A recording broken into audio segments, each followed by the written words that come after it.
Okay, so today we're diving into something, I'll admit, it might sound a little cliche at first. Forgiveness. Yeah, it can definitely have that, self-help seminar vibe sometimes. Right.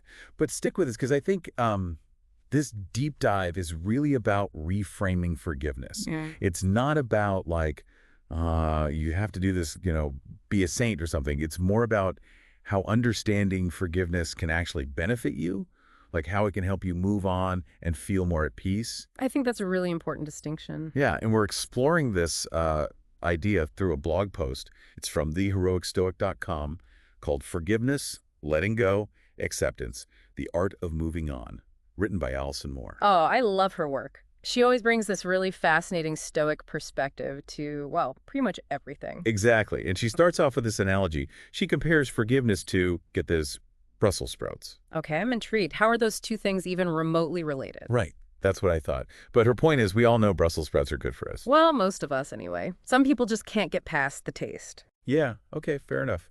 But the idea is forgiveness can be kind of like that, right? Mm-hmm. We know it's supposed to be good for us, but it can be tough, sometimes even a little unpleasant. Which is exactly why I think it's so brilliant that she frames forgiveness as self-care. That's such a helpful shift in perspective. It is.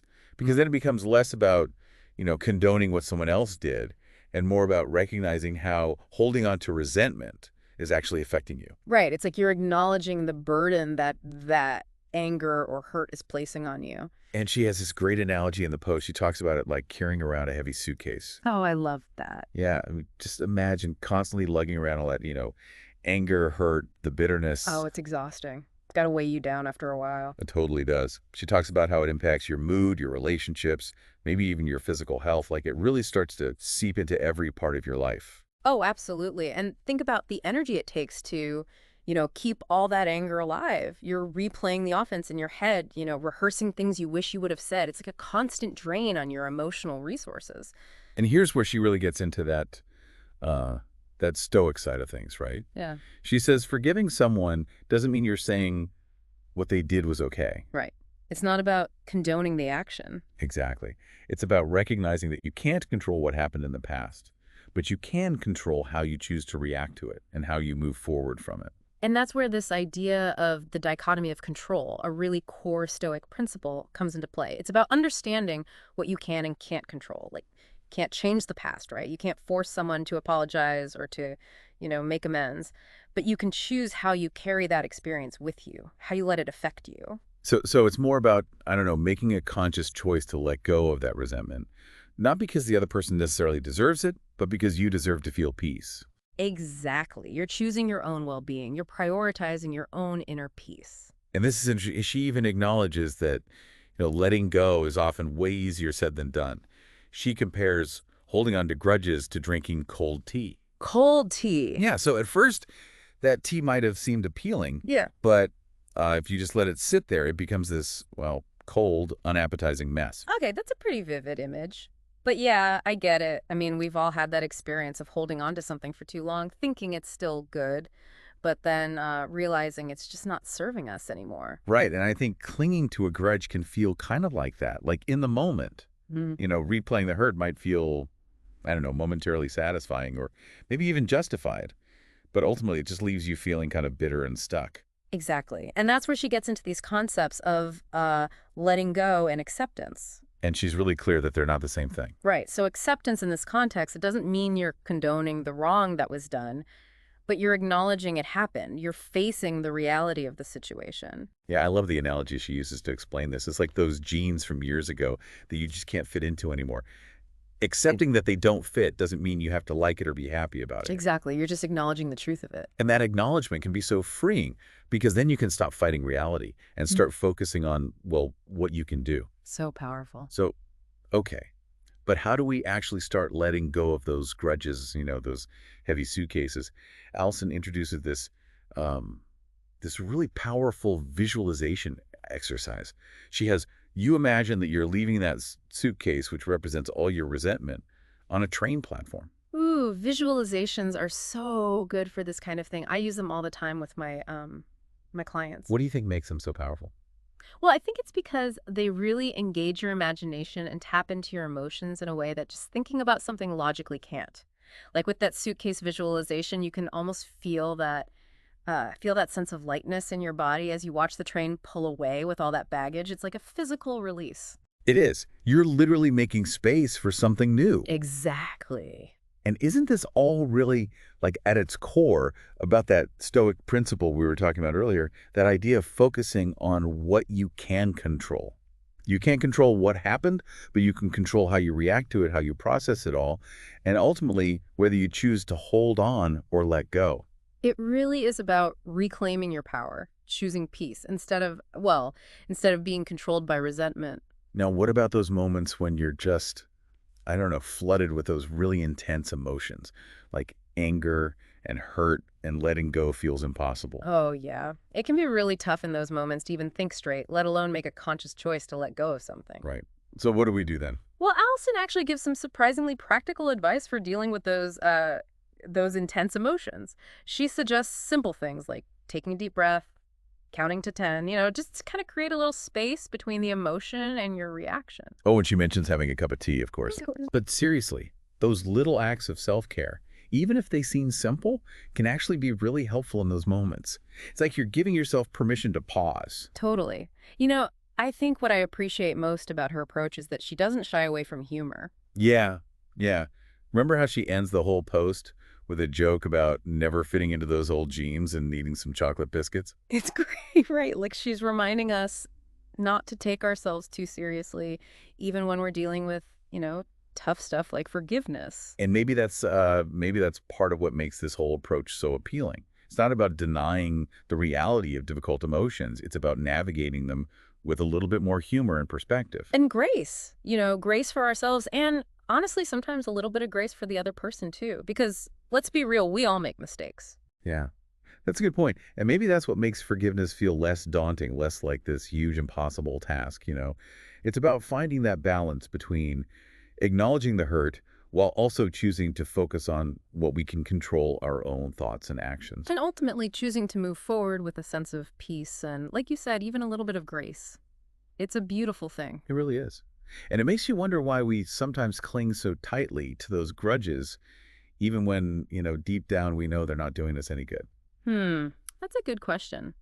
I wonder if sometimes it feels like a form of protection, like if we hold on to that anger, it'll prevent us from being hurt again. Maybe, yeah. Or maybe we haven't fully processed the pain of what happened. Like holding on to the anger is a way of honoring that hurt. Mm. It's like we're afraid that if we let go of the anger, then I don't know, it's like we're diminishing the wrong that was done to us. I can see that. And I think sometimes it might even be about our own sense of pride. Like we're afraid that if we forgive, then we're letting the other person win or that we're, somehow appearing weak. That's interesting. So there are all these layers of emotion and maybe even fear that can get tangled up in this act of forgiveness. Right. It really highlights that this is a journey, a process that everyone navigates in their own time and in their own way. Exactly. And maybe the first step is just acknowledging that we have a choice. We can choose to hold on to the hurt, or we can choose to begin the process of letting go. Even if we're not quite ready to fully forgive, we can at least start asking ourselves, what would it feel like to release that burden? What would it mean for me to choose peace? That's a beautiful way to frame it. Like Yeah. you're planting that seed, that intention. And even if you don't see the results right away, that seed might just blossom into a sense of freedom and peace you'd never thought possible. So I'll leave you with this question. If you could choose between carrying the weight of resentment or experiencing the freedom of letting go, which would you choose? That's such a powerful question to sit with for a while. And I think it really gets to the heart of like what this whole idea of forgiveness is all about, right? It's not about, being perfect or pretending that those hurtful things never happened. Right. It's about acknowledging that, yeah, sometimes life is messy. People make mistakes, and sometimes people really hurt us. And that's okay to acknowledge that. Exactly. It's okay to feel those emotions, those feelings of hurt and betrayal, even anger. It's what we do with those emotions that matters. So I guess like this whole deep dive is about making a conscious choice about what feels best for you, for your own well-being. Absolutely. And I think that's what makes this approach, this whole Stoic perspective, so refreshing. It takes the pressure off. Like, it's not about suddenly becoming some kind of Zen master who, never feels any anger or resentment. Right, because who actually lives like that? Exactly. It's more about recognizing that this whole forgiveness thing, it's a process. And we're all at different stages of that journey. So some days you might feel lighter, ready to let go, and other days that suitcase, with all the resentment, might feel a bit heavier. Right. And it's okay to have those days. It's about progress, not perfection. Remember how we were talking about that Stoic idea of focusing on what we can control? Yeah, that's so key. Well, we can definitely control how we treat ourselves during this process. So instead of like beating ourselves up for not being good at forgiving, Exactly. We but can offer ourselves that same kindness and compassion that we would offer a friend going through a tough time? it's funny how we can be so much harder on ourselves than we are on other people. It's true. So, yeah, instead of all that self-judgment, we can acknowledge the hurt, allow ourselves to feel the emotions, and then just gently guide ourselves towards a place of peace. Because that's what we ultimately want, right? Exactly. It's all about peace. And, sometimes I think we put this pressure on ourselves to like just flip a switch and be over it, but that's just not realistic. No, not at all. Healing takes time. It really does. And it's okay to have those moments where those difficult emotions, those feelings of anger or resentment pop back up. What matters is how we choose to respond to them. And it's funny, thinking back to that blog post, one thing that really stuck with me was how much she emphasized humor.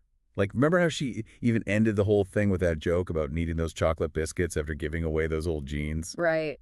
I think that's such an important reminder to not take ourselves too seriously because life can be pretty absurd sometimes, and a little bit of humor can go a long way in helping us navigate the tough stuff with a lighter heart. It's like finding that sweet spot between acknowledging the hurt and, but also not letting it completely consume us. And that's really what this whole stoic approach is all about, isn't it? It's not about denying reality. It's about finding a way to respond in a way that aligns with our values. And ultimately choosing peace. Exactly. So it's not about letting the other person off the hook. It's about liberating ourselves from the grip of, well, the grip of resentment. It's about reclaiming our own peace of mind. And it's about making space, for more peace and joy, and maybe even a few chocolate biscuits along the way. Absolutely. We deserve that lightness. We deserve to leave that baggage behind, like Allison says in the post. So maybe as you're, going about your day today, just consider this. What's one small step you could take towards forgiveness? It doesn't have to be anything big. Maybe it's just acknowledging the hurt or taking a deep breath and choosing to, I don't know, focus on something positive instead. Cheers to that. Cheers.